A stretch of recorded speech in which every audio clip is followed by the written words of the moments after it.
And welcome to everybody on Zoom and on YouTube, whether you're live now or joining in sometime later with a recording. Glad you're here. So as Warren pointed out, this is the second part of a three-part series that I'm doing on the three trainings, sometimes referred to as the three studies. And these are virtue, meditation, and wisdom. So also, as Warren noted, the first part of the series covered virtue or ethics, morality, precepts.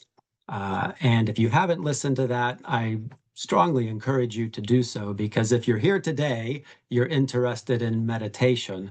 And if you're interested in meditation, then that training in virtue, precepts, and morality is a very critical foundation for an effective and sustainable meditation practice. But today I will focus on meditation, the second training. But I want to put that in some perspective first. So first of all, what are these three trainings of virtue, meditation, and wisdom? They are a summary of the Buddhist Noble Eightfold Path. So the Noble Eightfold Path includes 8 parts, all right?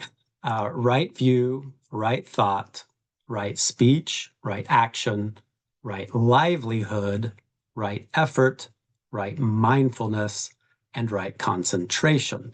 And this is the complete path.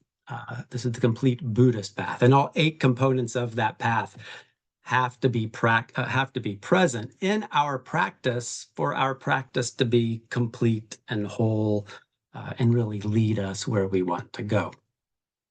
So how are the 3 trainings a summary of the Noble Eightfold Path? This is a bit of review, but the first few minutes here are going to be a bit of review from the first talk. So right view and right thought, these correspond to wisdom, the third of the trainings. Right speech, right action, and right livelihood, that corresponds to the ethics or virtue training. And right effort, right mindfulness, and right concentration corresponds to the meditation training that we'll be focusing on today. Now, one other piece of context I want to give that, again, is a bit of review here, is why are the 3 trainings in this order of virtue, meditation, to wisdom? And this is because this is the order in which the Buddha trained his own disciples, his own trainees, his own followers, as we can read in the Nikaya Sutras from the Pali Canon. Or the agamas of the Chinese tradition as well. So when a new person came to study with the Buddha, the first thing the Buddha exhorted this person to do was be virtuous, to be restrained in the restraint of the precepts, to be perfect in conduct, to see fear in the slightest fault. So the first and foremost training of the Buddhist path was to build this foundation of ethics, of morality, purifying the heart and mind. Then, once the trainee is established in virtue, the trainee is then told to be devoted to wakefulness, to attention, to alertness. And what this is doing is telling the practitioner to rouse energy, diligence, attentive effort, and to really bring about a strong commitment to the practice. And then the third step, the trainee was told to become possessed of mindfulness and full awareness. So to become possessed of or to develop mindfulness and full awareness. And this is where we see the focus on meditation begin in the Buddha's stepwise training. So in this case, the Buddha was directing the practitioner to develop a full presence and a full awareness in all of their actions, all of their activities. So what we might think of as not only some sitting meditation, but also moment-to-moment daily life meditation. At that point, once established in mindfulness and full awareness, the Buddha directed the trainee to go to a secluded place, sit cross-legged, set the body erect, and establish mindfulness before themselves, and to abandon the hindrances. So here we see a continuation of the focus on meditation, now in a much more determined and intensive focus on that meditation. And once established in mindfulness, the Buddha directed the trainee to develop concentration, which is maintaining mindfulness. We'll talk about this over the next hour. So concentration is a stable, prolonged mindfulness. And then finally, the Buddha states that through this mindfulness and concentration, the trainee may develop final knowledge or wisdom and achieve liberation. So liberation from what? From self-attachment and all of the suffering that results from self-attachment. So we see this progression of virtue as the foundation, meditation as the next focus, and then from that blossoms wisdom and possible liberation. So that's the order of the three trainings and where this context comes from, and where the three parts of this talk come from in this order as well. So, all right, so what's the goal of today's talk? So today I want to give a general overview of Buddhist meditation.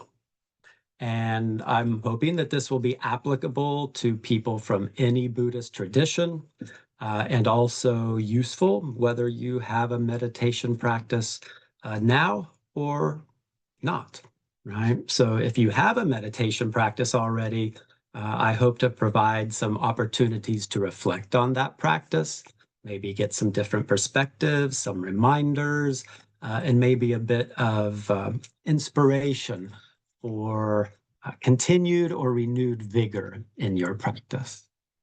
And if you don't have a meditation practice already, I hope by the end of this talk that you'll have a good understanding of Buddhist meditation, and maybe will also feel inspired to find some instructions in person or a particular class that will teach you specific methods, and to begin a meditation practice of your own. If you do, you won't regret it.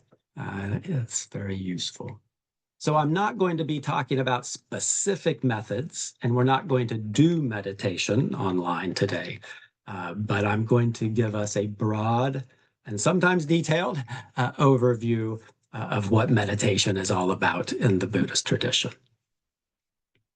So to understand what meditation is all about in the Buddhist tradition, we need to understand the goal of Buddhism, the goal of Buddhist practice, the goal of the Noble Eightfold Path and the three trainings. And the goal of Buddhist practice is very simple. It's to bring an end to suffering, the suffering we cause ourselves and the suffering that we cause others. So in essence, the goal of the Buddhist path or practice is the fulfillment of the Noble Eightfold Path.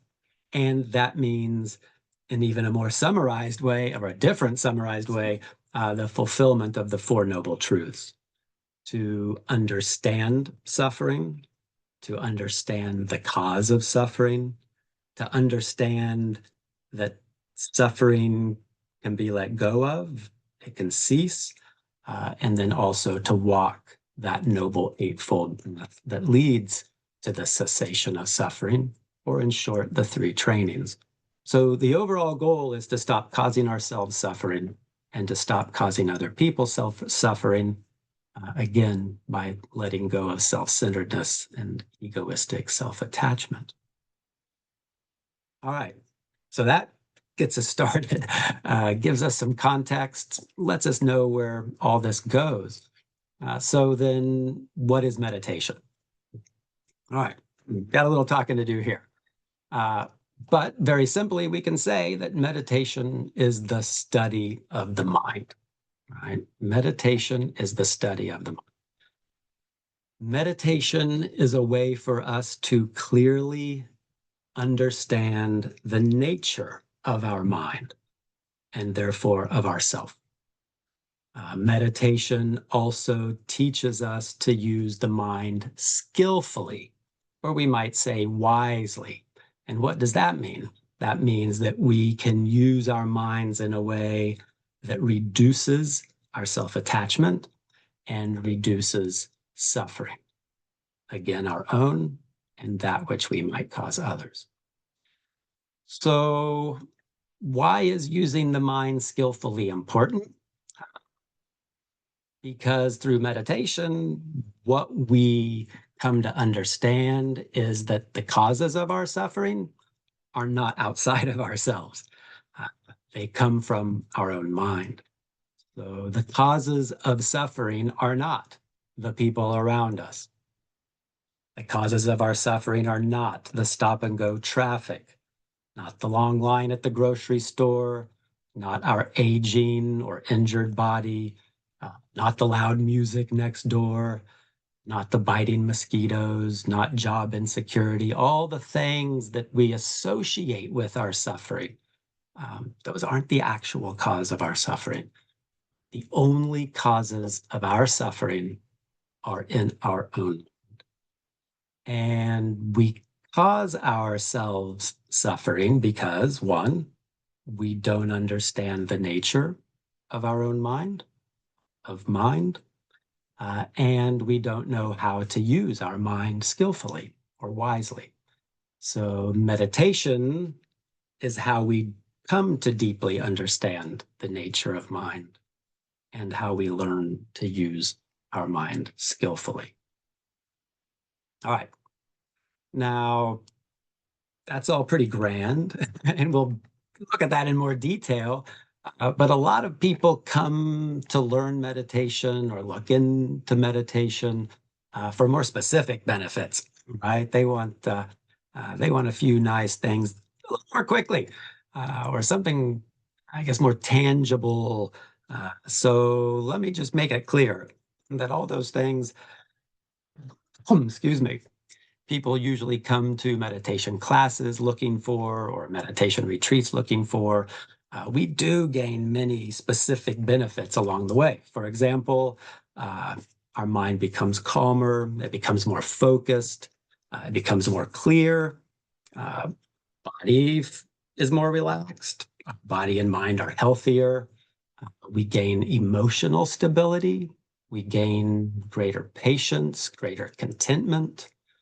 We're able to see the situation around us more clearly and respond to it more productively. And I mean by productively, more beneficially in a way that brings happiness, more harmony among people, relationships, and so on. Um, we worry less, we have less anxiety, we feel more kindness and goodwill. We understand the perspectives of others better, and we think and act less self-centeredly, right? In essence, we suffer less, we experience more happiness. So all these things that we often start coming to meditation classes or to learn about meditation for, all these things are part of the results of meditation. But it's just a lot deeper than that as well. I guess we could ask, why do these come about? So all of these do tend to come about as we learn to meditate, as we understand the nature of our mind better, and as we learn to use our mind more skillfully. So, all right, let's talk about how we do it. How do we meditate? So, one thing about meditation, most meditation really, but here we're talking about Buddhist meditation, is that all of the methods of meditation have an object of meditation. Okay, so the object of meditation is something that we anchor the mind to, that we collect the mind around, that we settle the mind on. We can think of it again like as an anchor, right? A focal point uh, of the meditation method. And in Buddhism, there are some common objects of meditation. And some of you may be doing meditation with some of these objects of meditation, right? So, probably the two most common ones are the breath and the body. I mean, the breath is kind of part of the body, but the breath and the body. But other common objects of meditation can be stories or questions. These might be koans or huatos, if you've heard of those. Another very popular form of Buddhist meditation is loving kindness meditation, very powerful, sometimes also known as metta meditation. There are visualizations, maybe of Buddhas or bodhisattvas, and there are recitations. So, an object of meditation may be a mantra that's being recited, or a Buddha's name, or bodhisattva's name. Uh, the object of meditation may be Dharma teachings or Dharma principles, something like impermanence or emptiness or suffering. And even the so-called objectless meditations, right, such as silent illumination or Mahamudra, where we might say that the object of meditation is awareness itself or non-objectified experience. So, but there's always something that we return the mind to. And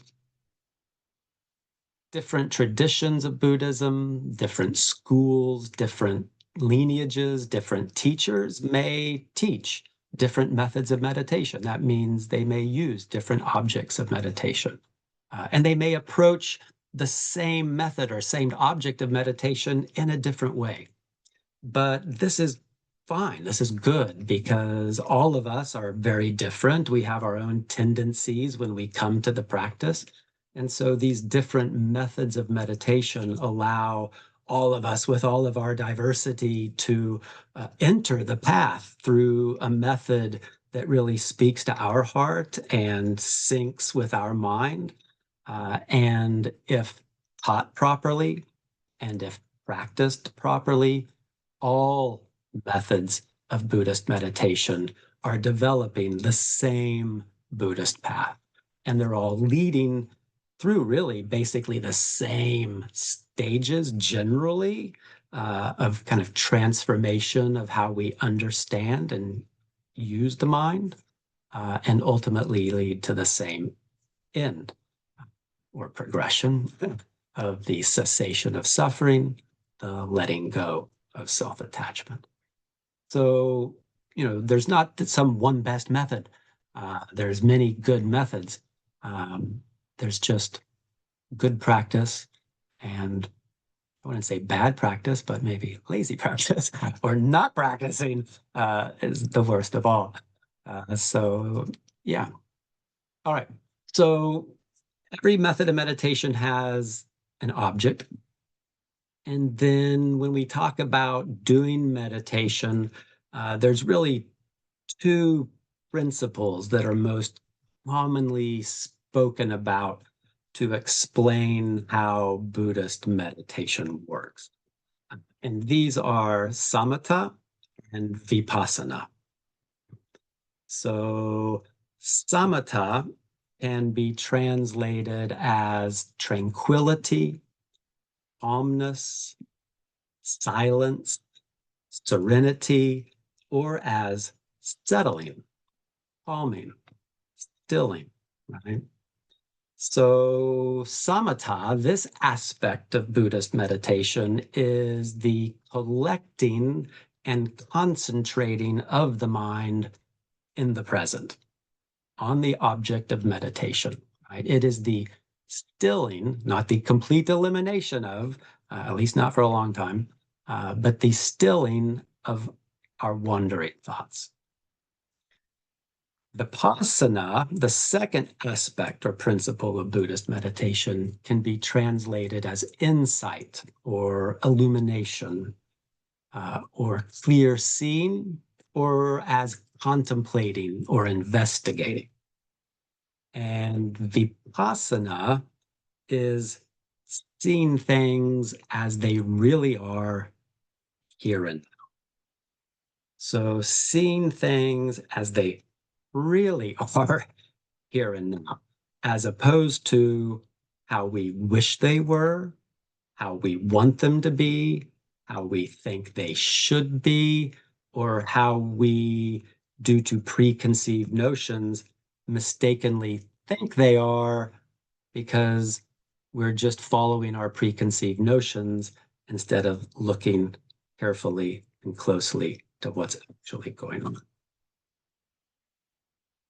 So all Buddhist meditation has these two aspects of settling, collecting the mind, and using that settled mind to look deeply into our present experience.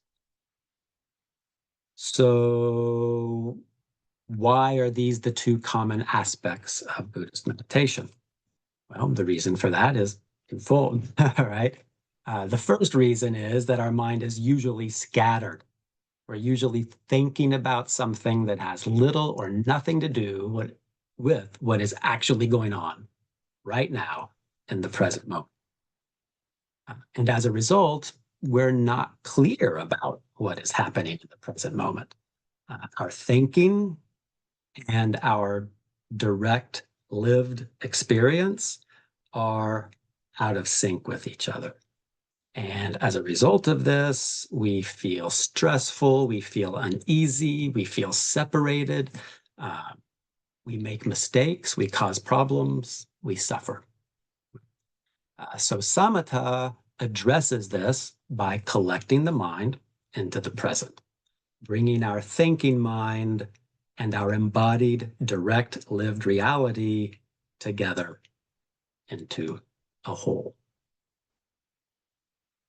The second problem is that much of our thinking is just plain wrong, right? It's erroneous. Much of our thinking is based on a misunderstanding about how things really are. And because many of our ideas do not match reality, then the actions we take aren't fully aligned with reality. And a lot of times our thinking and our actions are in conflict with reality. And this also causes agitation, problems, and suffering. So this is where Vipassana comes in. Vipassana addresses this by allowing us, or actually by us, clearly seeing how things really are, bringing our thinking and our lived reality into one. All right, so we're going to look at these two components in some more detail, and also how meditation works and progresses, some of the challenges associated with it. And so I'm going to talk about samatha and then talk about vipassana. They really go together, but we often talk about them somewhat sequentially because we usually start by collecting and calming the mind. And that's really important for being able to see clearly. But during this discussion of samatha and vipassana, I'll also kind of look at 4 stages of meditation as well, how the meditation progresses, which means how our understanding of mind and how we use the mind progresses during this process. All right, so let's look at samatha in a bit more detail. So samatha is collecting the mind into the present moment, onto an object of meditation, and stilling our wandering thoughts.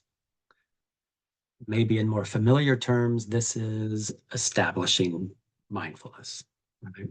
So here we're talking about stage 1 of meditation. What is stage 1? Stage 1 is collecting the scattered mind. Right? Collecting the scattered mind.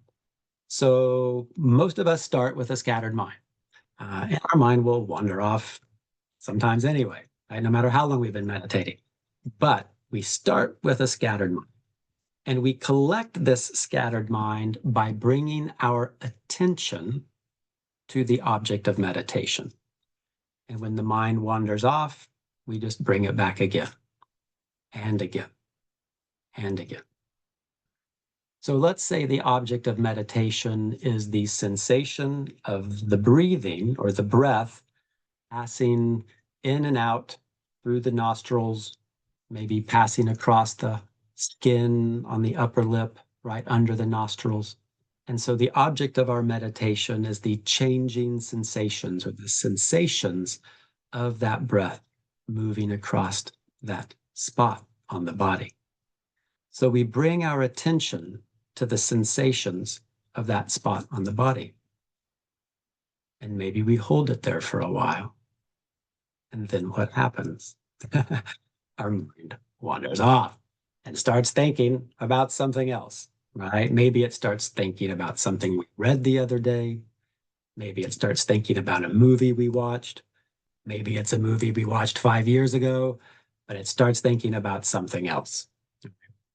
And when we notice that the mind has wandered off, we notice it and we gently bring our attention back to the object of meditation. In this case, as an example, to the sensations of the breath passing in and passing out at this spot on the body, moment to moment to moment. So this is collecting the scattered mind. Now, a few questions might arise at this point. Why is it important to collect the scattered mind? Are these wandering thoughts, these stories that I have been involved in for most of my life that sometimes are really interesting and really bring about a lot of exciting emotions? Are these really a problem? Do I need to collect the scattered mind? So we'll look at that. And then another question for those of you who have done meditation, and especially for those who are in the beginning stages of meditation, question might be, okay, well, I'm going to do that, but why is it so hard? Why is it a challenge to collect these wandering thoughts once we decide we want to do that? All right. So first of all, why is it important to collect the scattered mind? And it is very important to collect the mind, to settle the mind into the present.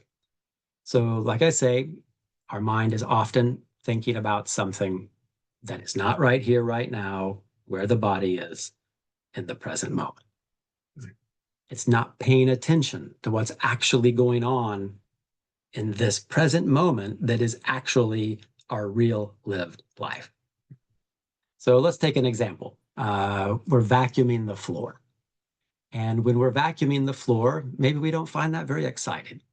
And so instead of knowing that our feet are on the floor, that we're feeling the motion of the vacuum, hearing the sounds of the dirt clackety, clackety, clacking up into the vacuum, watching the pattern carefully to ensure we get good coverage, our mind is somewhere else, thinking about an encounter we had the day before, or what we need to do later in the day, or just lost in a fantasy daydream, right? About whatever it is we wish we were or want to be, right?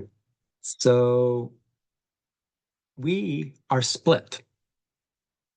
We are not fully present. Our self is split. Our body, our senses are here in the present, vacuuming the floor.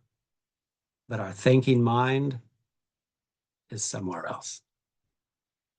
And when the mind is scattered, the mind is confused. Now you're thinking, hey, that's pretty harsh, right? I'm vacuuming the floor. I'm thinking about something that happened to me 3 days ago. I don't feel confused. But when our mind is scattered, our mind is confused. Confusion is defined as a lack of understanding, as uncertainty, as being unclear about something. And when our mind is wandered and scattered, how can we be clear? How can we be certain?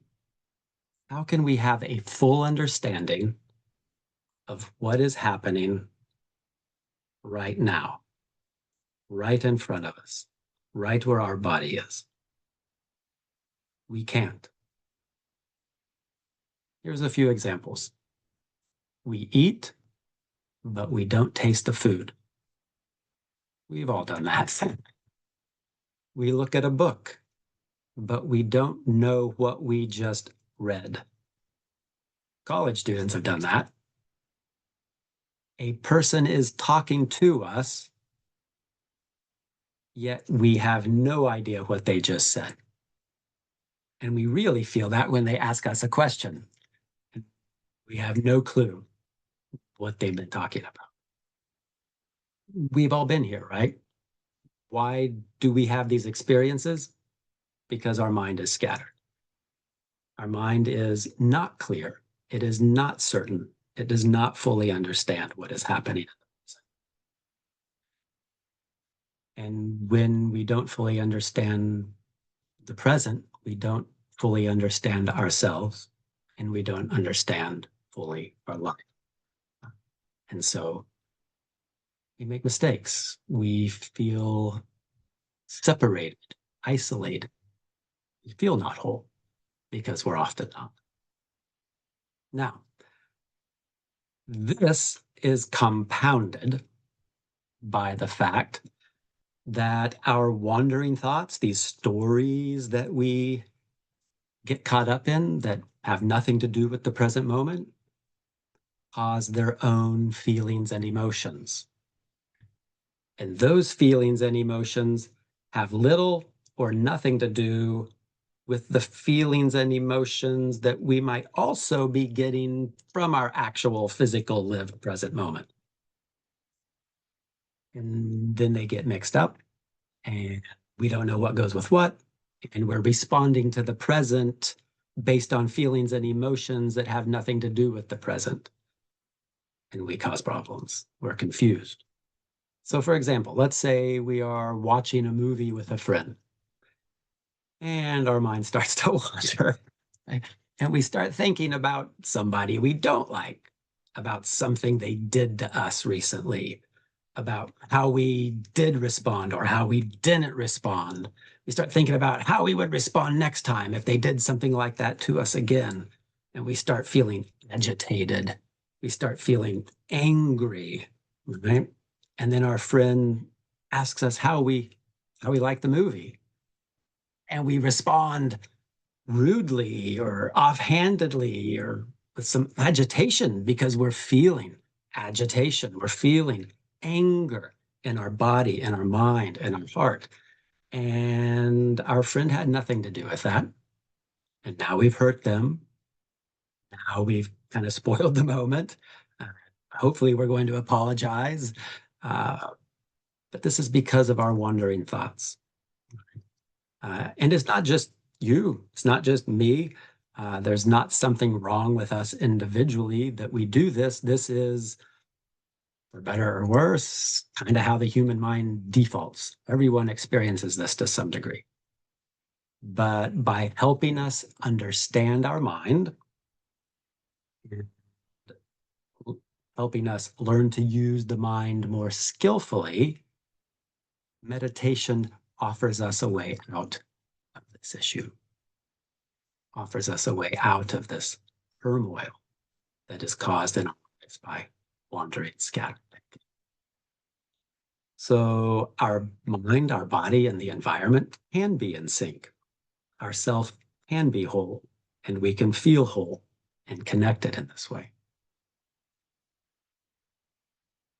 All right. So it's important that we do this, but then there's also a question of why can it be so difficult sometimes to do this, right? To bring the wandering thoughts, to bring the attention to the present, to keep the attention in the present. And by understanding these things, it helps us understand how to do meditation. So if you've tried meditation before, you do know that settling the mind is not always easy. Sometimes it feels like we just can't settle at all. Sometimes it feels like we can't bring the mind to the object, right? As we're beginning our practice, and some days are better than others. Some days the mind's more agitated than others.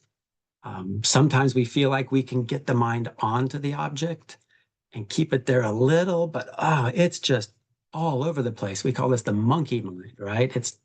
We can't keep it there long, and it's going to all kinds of things. It's just really crazy.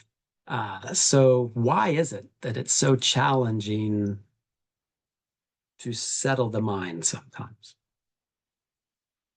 Right. There are three reasons, probably more, but three kind of major ones here uh, that I want to mention to help us understand what meditation is all about. The first reason it can be a challenge to learn about the mind and learn to use the mind skillfully, that is to begin collecting the mind, is because we are working with the mind, right? And the mind is formless. It's not like picking up a cup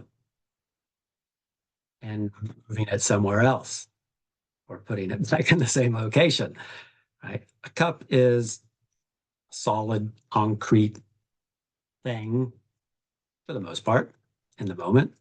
Uh, Pretty easy to figure out what to do with it, right? But the mind is not a solid, static, graspable thing. The mind is fluid. The mind is constantly changing. The mind flows along. And so it takes a while, and it takes a lot of regular, consistent practice to get a feel for the mind, to learn its patterns, to figure out how to work with it effectively, right? It is a challenge. And sometimes just when we think we've got it, we realize that there's a whole nother more subtle level to figure out, or the mind changes in a way that we have to figure out how to work with this state of mind. So uh, it's formless, it's fluid, it's more challenging. I like to think of it as shaping water, right? But we're not even shaping water with our hands. We have to use the mind to shape the mind, use the formless to shape the formless. It's a beautiful thing, and it's a very amazing and positive thing for our lives, but it does take time, and it's a little challenging at times. The second reason it can be challenging or feel challenging to settle the mind and to work with the mind is because the mind is conditioned. First of all, it's conditioned. It's conditioned by many factors, right? I mean, everything in our experience is the coming together of pretty much countless causes and conditions that bring about this moment. Well, where do we experience that moment? In the mind. The mind is no different. The state of mind, our state of mind, is the coming together of many causes and conditions. And many of those causes and conditions we can't control, right? We can control some things with regard to the mind, but other things are out of our control. So maybe we could control some things that affect our mind by putting ourselves in certain environments and not into others. We can learn how to generate calmness in the mind. We can learn how to work with and collect the mind. We can do these things, but not everything that conditions the mind are we able to work with, or do we have agency over? For example, many people who come to a meditation class, maybe it's to the groups that my wife and I lead sometimes in New Jersey, um, and they find that, wow, this is relatively easy to collect the mind and get some calmness, feel some clarity, meditating with a group of people in a Buddhist temple. And then they go home and meditate alone, and they find it's a struggle when they're first beginning.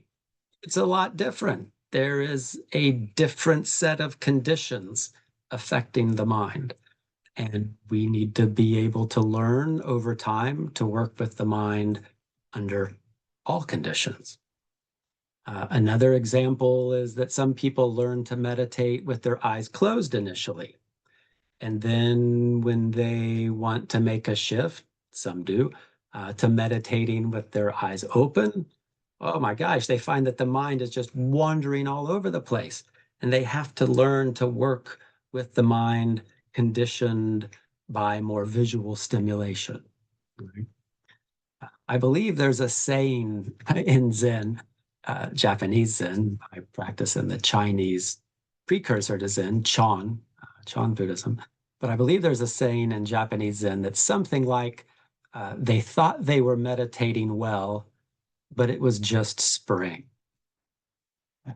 I think that's so beautiful because it's so true, right? So even the weather, even the seasons affect our mind, right? A great book by Uchiyama Roshi talks about his sashins, and in certain seasons it's hot and it's muggy and it's really hard to find clarity and energy in the mind. And then in the autumn and the spring, when it's cool and there's a breeze, everybody feels very much like they're able to do zazen. So there's so many factors, so many conditions affecting the mind, which kind of goes back to that first aspect, that fluidity of mind, right? That it is formless and fluid and always changing. So it takes time to learn to work with the mind in a way that is effective in all circumstances. Initially, we kind of have to figure it out in one set, figure it out in another, add another set. But eventually, as we become more skilled, we see that there's commonalities here. And no matter where we are, we can approach the mind in a skillful way. But it takes time, and it's a challenge. A third component that makes it a bit challenging is the fact that when we're working with the mind, we are working in the realm of habits. So when we are settling our wandering thoughts, what we are doing is letting go of habits. Our wandering thoughts are habits. They are conditioning. They are habits of mind. And if you watch them, which you will in meditation, you'll notice them. You'll kind of understand them. They often return to familiar themes. It may just be a few or it may be many, but these are our habits of mind, right? Maybe it goes back to thinking worries about money or worries about our children or worries about what other people think of us. But very often these stories that we go to that aren't in the present are habits. And like most habits, these are habits that we have built and created and perpetuated ourselves over time, based on how we've used the mind up to now. And so, like any habit, it takes time for that habit to unwind itself, right? So a person tries to quit smoking, they're going to have a lot of cravings for a while, then the cravings get a little less, then they get even fewer and farther in between, and eventually they may stop completely or just pop up every once in a while, right? Same thing, you bring your mind, your attention to the object of meditation and you keep it there for a while, but we've developed a habit of engaging with and liking and identifying with these wandering, scattered stories that we involve ourselves in. That habit's going to come up, right? And we're going to have the habit of getting involved in it. And then eventually it'll come up and we'll see it and we won't get involved in it, but it'll continue to come up because the habit takes time to work its energy out. The only way to let a habit go is to not engage with it. And that ultimately becomes how we approach this as well, right? So when these wandering thoughts arise, how do we deal with them? How do we settle the mind?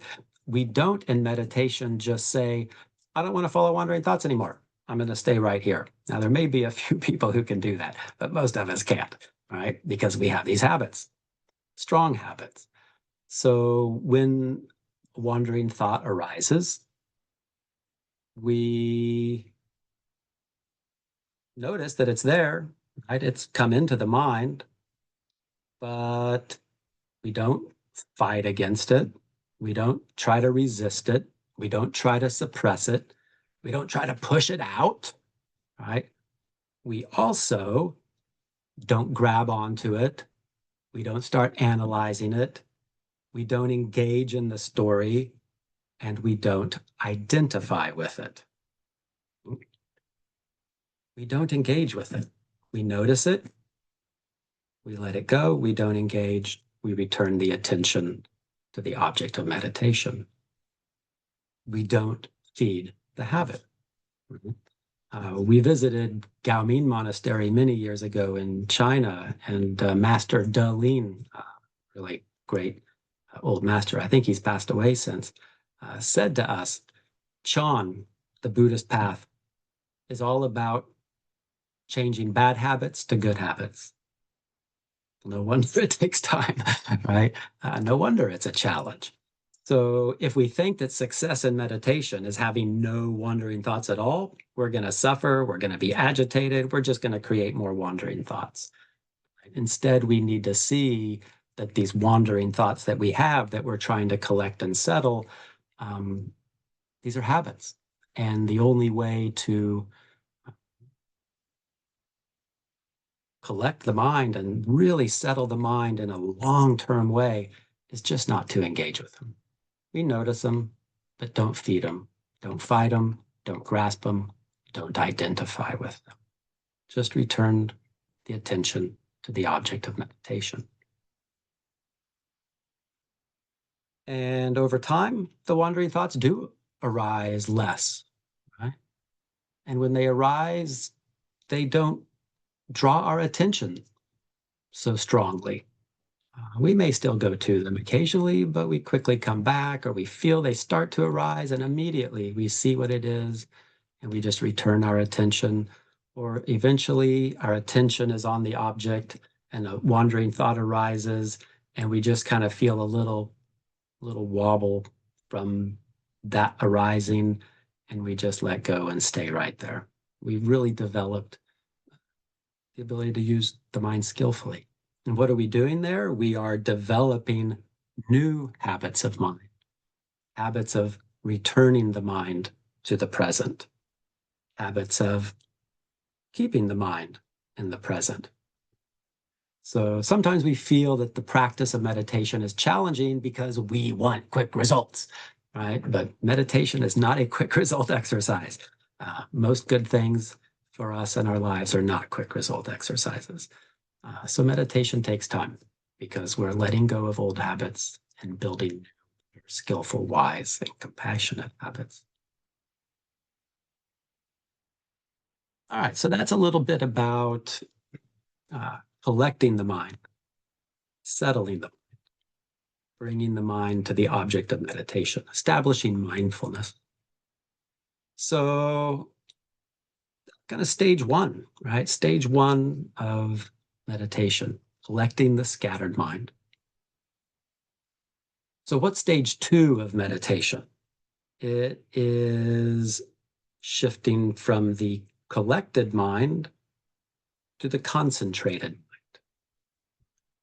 So it's establishing concentration.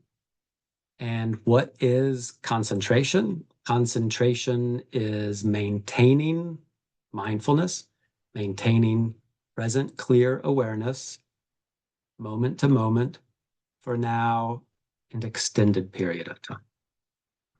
The mind wandering off not so frequently, longer periods, longer periods, longer periods of maintaining the attention here fully in the present with the changing moment to moment folding of our experience.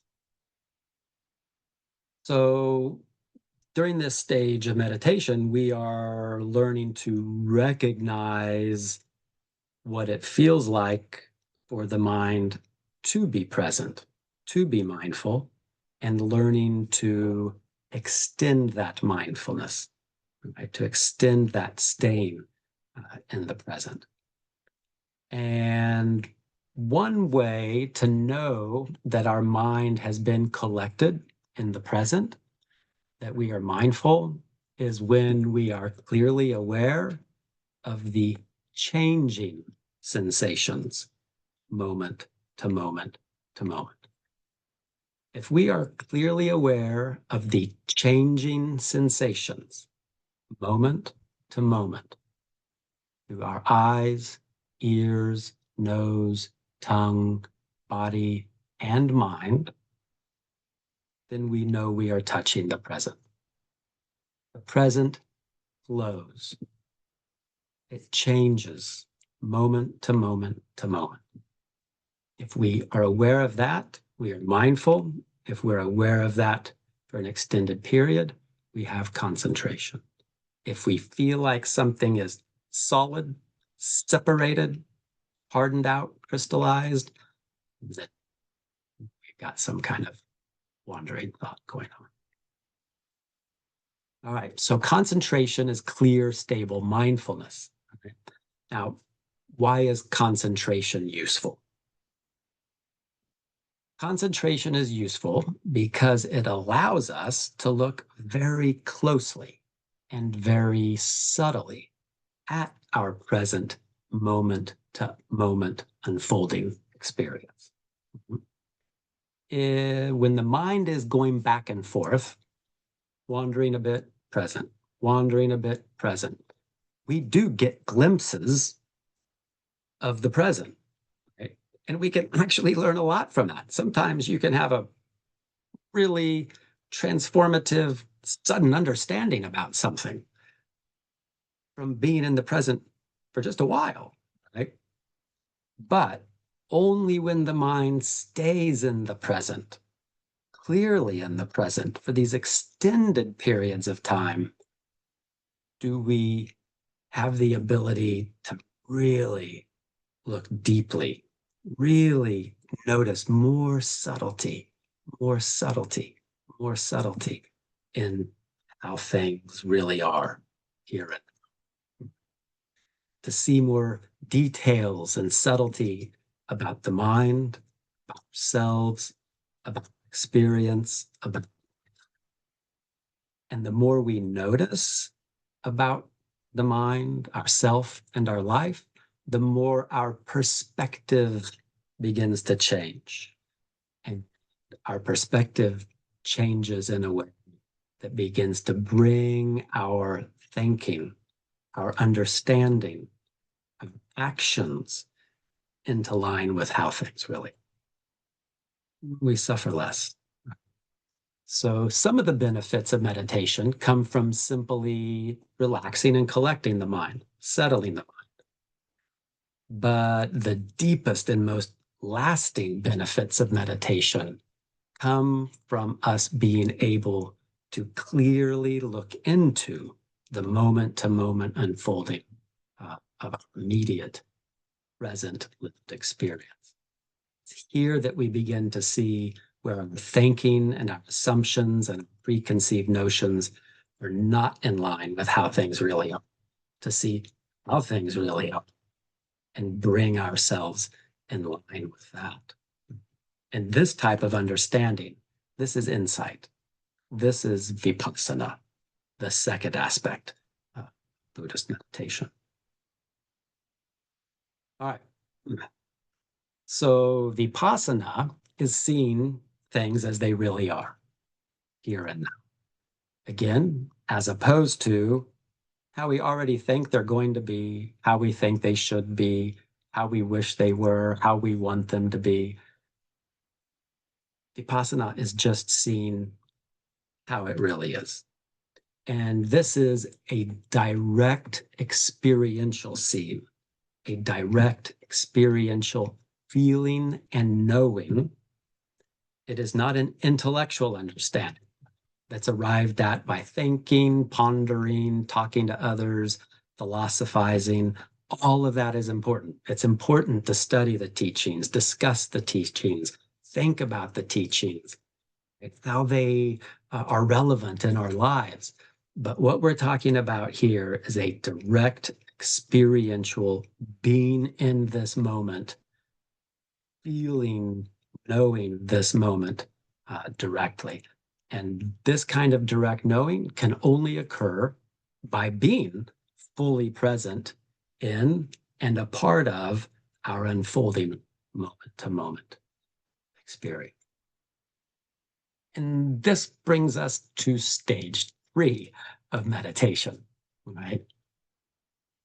From concentrated mind to unified. All right.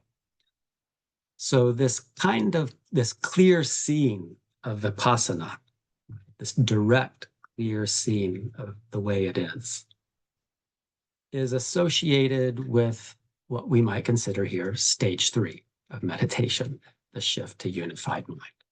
So when we are fully present with mindfulness, right, when we've collected the mind, settled the mind, there's still an idea of ourself, practicing a method, striving to attain something.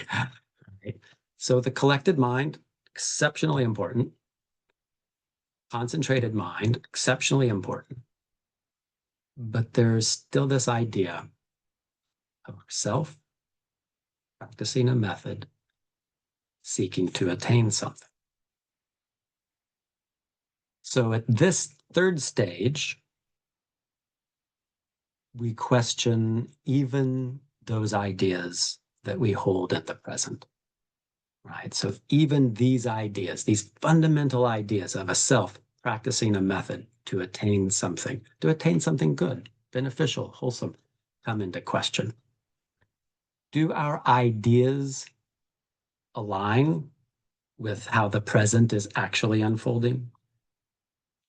Do our ideas align with leading to a cessation of suffering, or do they cause suffering? So ideas like self and other, self and environment, gain and loss, past, present, future, inside, outside. So for example, as we collect the mind in the present and keep it there, we may still hold the idea that we are separate from others and separate from the environment. We think there's an inside and we think there's an outside of us. We think there is a boundary between us and not us. But if we experience self and other, self and environment, as it is, moment to moment, with clear awareness, where do we find that boundary? Where is that boundary? What is the self and environment if we let go of the idea of boundary? For example, we think we have a permanent self doing meditation. We think there's something unchanging, a real me that is doing the striving, that is going to attain something. But if we just experience our experience as it is, clearly, moment to moment to moment, what is permanent?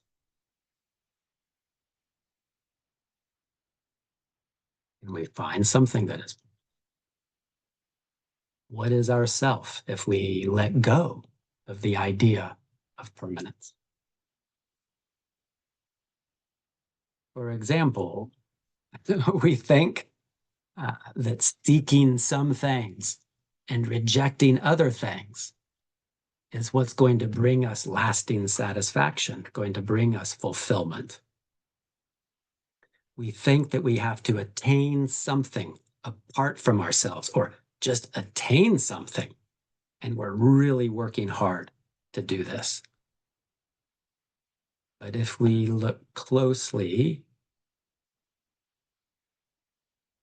clearly, moment to moment to moment, at all the things we experience right now, what can we hold on to? What can we grasp? What can we keep?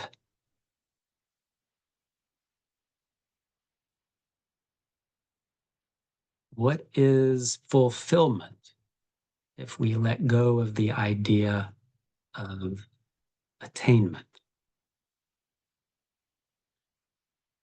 The more we look at how things really are, moment to moment, with clear awareness, our sense of separation, our sense of self, separate self, permanent self,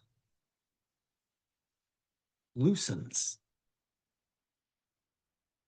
fades, dissolves, becomes opaque, transparent. We might find that there is nothing that is not ourself, or that everything is ourself. And we might wonder, where is the self then? So vipassana is looking into things closely with a beginner's mind. It's a mind that doesn't already know. Vipassana is letting go of all the already knowing thoughts that arise in the mind, and returning the mind to just what is, just how things are, right here, here and fully present, paying attention, clearly aware, letting go of all preconceived notions. We take care of our body and mind. We take care of the environment. We take care of others, because doing so is taking care of ourselves. All right, a little bit of time left. I want to leave time for questions. So finally, stage 4. Stage 4 of meditation, right? The shift from unified mind to no mind. Still under Vipassana here.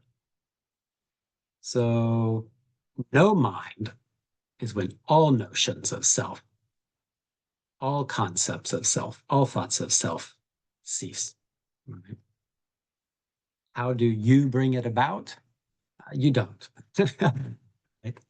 You don't. You just practice letting go of all habits of self-attachment, of all thoughts and ideas that are arising in the present that are not the moment-to-moment flow of experience as it is.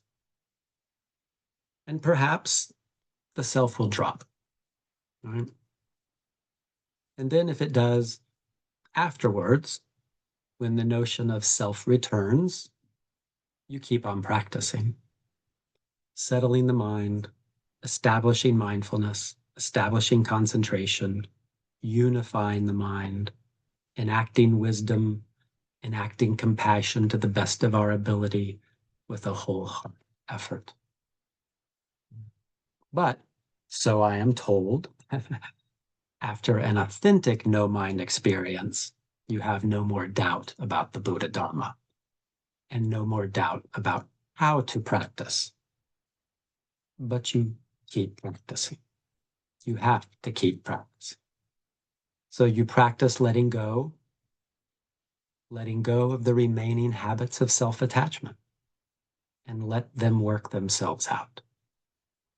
And if you're practicing the Mahayana path, the Bodhisattva path, you continue to practice cultivating the vow to liberate others from their self-attachment and their suffering. So I hope that gives you a broad, full, and a few details in an overview of Buddhist meditation. Thank you.